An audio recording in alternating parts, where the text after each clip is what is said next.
ये अब हमने इसको मैयत को जनाजे वाली चारपाई पे हमने शिफ्ट करना है। तो सबसे पहले हमने ये इसके ऊपर एक चादर बिछानी है, साफ़ चादर बिछा दी। साफ़ चादर बिछाने के बाद अब हमने इसके ऊपर सबसे पहले जो ये असल में चारपाई हमने पहले तैयार करनी है, लेकिन चूँकि मैं आपको साथ साथ दिखा रही हूँ इसलिए मैं अब आपको बता रही हूँ। चादर जो है चारपाई जब हमने तैयार करनी है तो उसके ऊपर हमने पहले ये धज्जियाँ 3 बिछा दी, एक सरहाने की तरफ, एक पाँव की तरफ और एक दरमियान में।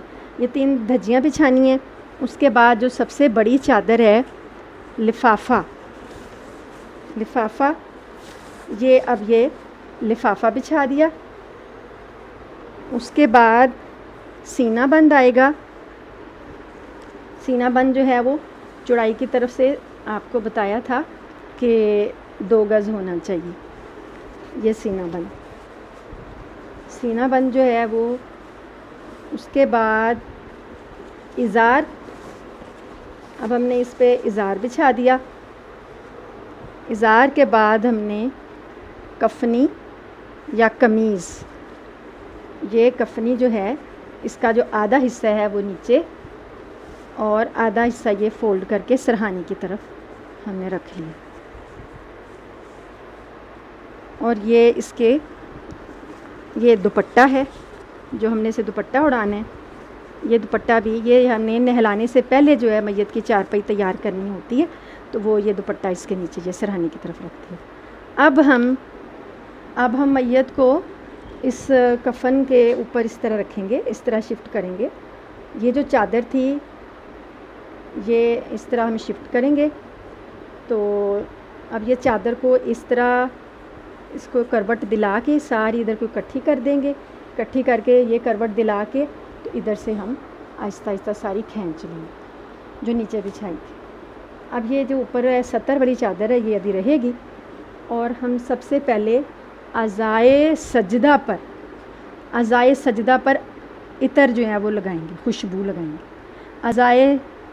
सबसे पहले हम अज़ाए सजदा पर खुशबू लगाएंगे, इतर लगाएंगे। अज़ाए सजदा में माथा, नाक, दोनों हथेलियाँ, दोनों घुटने और पाँव ये शामिल हैं। तो ये हमने इतर जो है वो यहाँ नाक, माथा और ये इसके हथेलियाँ दोनों, ये हथेलियों पे और उसके बाद घुटनों पर और पाँव की जो हैं उंगलियां वगैरह उन पे लगाएंगे, पाँव के तलवों पे भी लगा दें। तो ये हमने इस पे खुशबू लगा दी। उसके बाद हमने अब ये जो है कफनी जो थी, कमीज़ जो थी वो ये हमने इधर जो लपेटी भी थी इसको हमने ऐसे करके उसके गले में डाल दिया। और जो ये चादर ऊपर दी हुई थी सतर के लिए ये आराम से ऐसे खींच ली। ये कफनी जो है ये इस तरीके से। अब जो इसके बाल हैं आधे आधे बाल दरमियान में से मांग निकाल कर आधे बाल दाईं तरफ डाल दें कफनी के ऊपर और आधे बाईं तरफ डाल दें। अच्छे तरीके से मांग निकाल कर आधे आधे बाल इधर डाल दिए। उसके बाद हमने इसका सर जो है इस दुपट्टे के साथ लपेट दिया। अच्छे तरीके से सर लपेटने।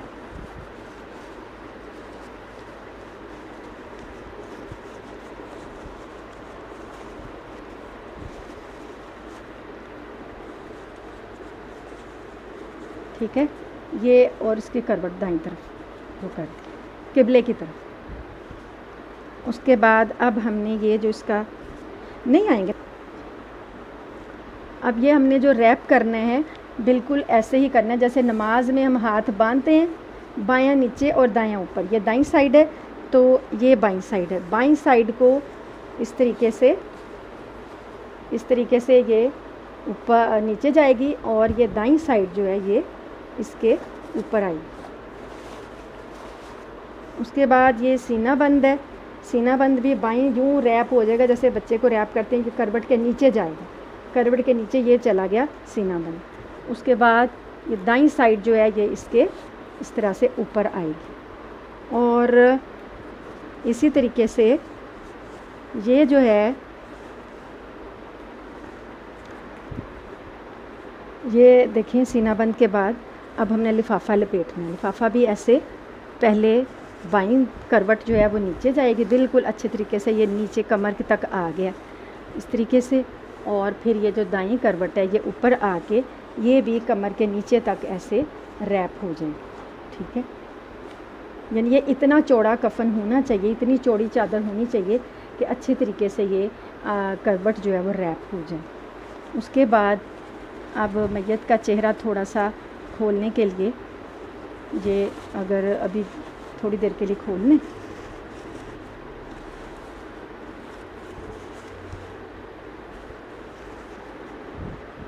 ये थोड़ा सा अभी ऊपर वाली ये जो लेयर है ये थोड़ी सी लूज़ रखी है कि मैयत का चेहरा देखा जा सके। ठीक है, ये जो इसका वरना ये जो जब बंद होगा तो ये धज्जियाँ जो है ना ये इसके ऊपर ऐसे बांधी जाएंगी। दरमियान में ये बांध दी और पैरों की तरफ को यूँ ऐसे फोल्ड करके, ऐसे चादर को यूँ फोल्ड करके, तो ये आराम से ये गिरा होगा आपको पाँव की तरफ। इस तरीके से ये थोड़ा सा, अब चूँकि ये गुड़िया है तो वो इस तरीके से उसको कवर नहीं हो रहा, तो यानी ये अब जो है ना मैयत तैयार है। जिस सरहाने की धज्जी जो है, ये सरहाने की जो धज्जी है ये बाद में जब मस्जिद वो जनाज़गाह लेके जाते हैं तो तब बांध लेते हैं। अब ये आखिरी यानी कि आखिरी शेप जो है वो ये होगी। बाहर ले जाते हो जनाजे के लिए ले जाते वक्त ये हमने तीनों तरफ से उसको बांध दिया और उसके बाद इसके ऊपर एक प्रिंटेड चादर जो है वो उड़ानी है। बाहर ले जाते वक्त जो है ये सतर के लिए एक प्रिंटेड चादर जो है वो उड़ाई जाएगी। अब ये जनाजा तैयार। अब ये सुन्नत के मुताबिक जनाजा जो है वो तैयार है। ये सारे अमल सुन्नत हैं, इसके अलावा जो भी आप करेंगे वो सुन्नत नहीं है। उम्मीद है कि आपको समझ आया होगा। अस्सलामु अलैकुम वरहमतुल्लाहि वबरकातुहू।